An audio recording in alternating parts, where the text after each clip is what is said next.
అదే RTV app వార్తల్ని క్షణాల్లో చదివే అవకాశం ఉంటుంది. ఒక న్యూస్ పేపర్, ఒక టెలివిజన్ ఛానల్ మీ చేతుల్లో ఎప్పుడూ ఉంటాయి.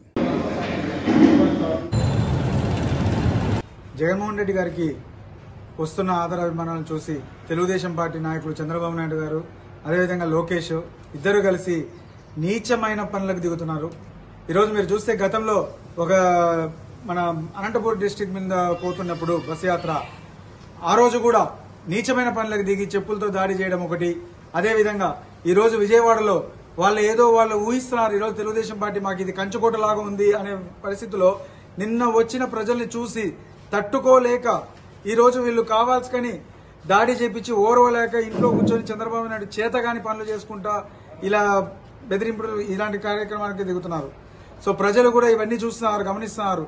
రేపు కరెక్ట్ ముఖ్యంగా చంద్రబాబు నాయుడు గారు చేసే విధానాలు ఎలా తయారైనాయంటే ఆయన ఓర్చుకోలేక ఇలాంటి పరిస్థితి దిగజారుతున్నారు. దీన్ని ఈరోజు ఆర్లగడ్డలో కూడా మేమందరం నిరసిస్తాము, ఒక నిరసన కూడా తెలియజేస్తామని చెప్పి తెలియజేస్తున్నాను. అంటే ఇది కోడికత్తి హైడ్రామా లాగా ఇది కూడా ఒక డ్రామా అన్నట్టుగా అంటున్నారు. దీనిపైన మీరేమంటారు? సో వీళ్ళు చేసేవన్నీ వీళ్ళే చేయిస్తారు, వీళ్ళే చేయించి దీన్ని మళ్ళీ ఒక డ్రామాగా క్రియేట్ చేయడం ఈ ఎల్లో మీడియాకి ఒక కొత్త ఫ్యాషన్ గా తయారైంది. చేసేది వీళ్ళే దాడులు చేసి దీన్ని ఒక ఫ్యాషన్ గా క్రియేట్ చేస్తున్నారు.